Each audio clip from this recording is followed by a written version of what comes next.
right, I'm at Mad Jap right now with Dale, man. You got some beautiful stuff here, bro. Thanks a lot. You guys are pretty new to the biz, huh? Yeah, I just started up here about 9 months ago. I'm really thoroughly into this style of bike, this particular style. There's different, obviously, styles out there, so this is what I'm about, this is what I am, so it's what I'm building. Is there a particular name for this style? How would you describe it? A lot of people call it a bobber. I'm more or less calling it just an old school chopper on newer, obviously, componentry for reliability, horsepower, and everything. So that's what it's about, pretty much. Well, what do you start with, and what do you fabricate? Fabricating basically is a lot of mounting. There are some fender, tank modifications, so fabrication, but you start out with a basic platform, mostly like everybody else here. You get basic frame, and then you build outward and go from there. Usually to customers' needs, go from there. So customers come to you, they kind of tell you what they want, yeah. You kind of show what you can do, and you go from there. Yeah, that's exactly it. They kind of, you get a feel for them. Like it's almost like a little bit of an interview. You ask them what they're about, what they do for a living, what they like, the dislikes, their colors, everything about them as much as you can, and then kind of stir it up in a pot and come up with something, and that's what you come up with. Spoken like a true artist. Now, these bikes are incredible. How long does it take you start to finish for a custom bike of this level? Oh, I'm a hard worker, so I'm kind of workaholic. So this one, believe it or not, took about 3 weeks. That one there took a month.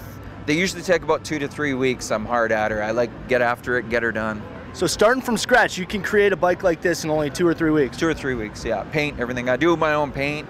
I do pretty much everything. I don't send anything out except for chrome. The guys, it's a small town in Calgary here, so we can get stuff done pretty quick if you know the right people, and then it saves a lot of time and hassle.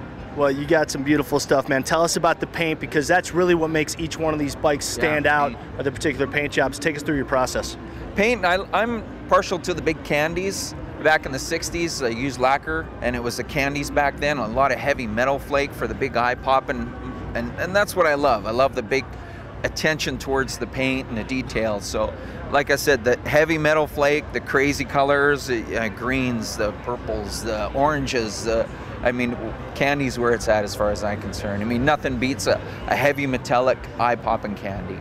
Another thing that seems to make your bike stand out apart from some of the other bikes here in the show are the white wall rear tires that you use. It's almost like an automotive tire on a motorcycle. Yeah, it's similar to that. It almost brings you back to that era. A lot of people that don't even know the bikes, that's the first thing they notice. They think it's a car tire.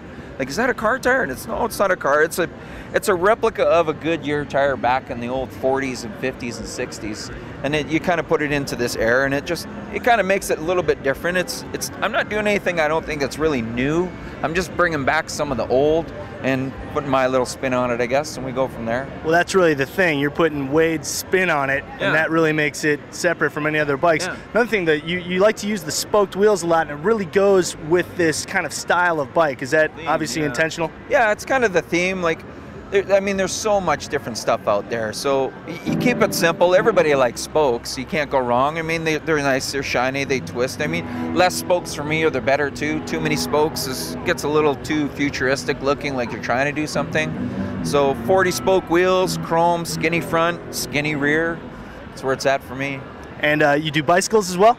No, the bike is a friend of mine owns a bike store and a clothing store. And believe it or not, way back in the day, in the 80s, I remember seeing these in Southern California. I used to truck drive with my dad down there when I was a little one.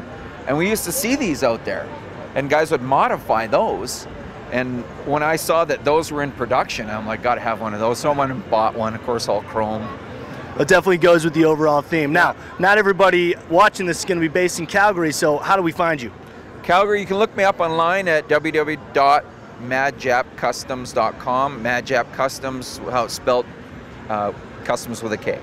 So it's madjapcustoms with a K.com. Yeah. Well, if you're looking for a really cool bike of this era, Wade's the man to go to. Fantastic work, man. Thanks for talking to us. Thanks for coming by. Right on, brother. That's awesome.